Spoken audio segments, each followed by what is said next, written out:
ABP माझा पुणे। त्यानंतर बातमी आहे धाराशिव मधून तुळजाभवानी मंदिराच्या मुख्य प्रवेशद्वाराजवळ काहीसा गोंधळ पाहायला मिळाला। सुरक्षा रक्षक आणि लहुजी शक्ती सेनेच्या कार्यकर्त्यांमध्ये धक्काबुक्की झाली। मातंग समाजाच्या आरक्षणाच्या मागणीसाठी लहुजी शक्ती सेनेनं साकड यात्रेचं आयोजन केलंय। मंदिराच्या राजे शहाजी महाद्वारावर आत सोडण्यावरच्या कारणावरून हा वाद झाल्याचं समजतंय।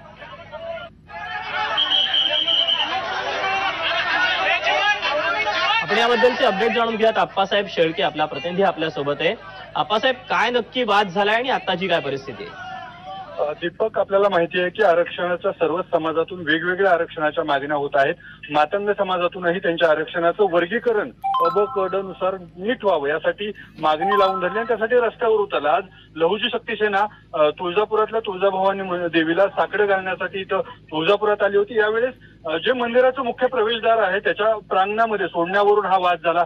सुरक्षा रक्षकांनी कार्यकर्त्यांना अडवलं। कार्यकर्त्यांचं म्हणणं होतं की आमच्या काही कार्यकर्त्यांना जाऊन देवीची आरती करायची आहे, मात्र त्या ठिकाणी अडवल्यावरून हा गोंधळ झाला आणि काही काळ धक्काबुक्की आणि बाचाबाची झाली। काही काळ इथं तणावाचं वातावरण झालं होतं। त्यानंतर मात्र कार्यकर्त्यांना जो शहाजी महाराज प्रवेशद्वार आहे त्या ठिकाणी सोडण्यात आलेलं आहे आणि आता आरक्षणाच्या मागणीसाठी देवीच्या चरणी लहुजी शक्ती सेनेकडून साकडं घालत आरती करण्यात येते। दीपक, आप्पासाहेब, धन्यवाद दिलेल्या सविस्तर माहितीबद्दल।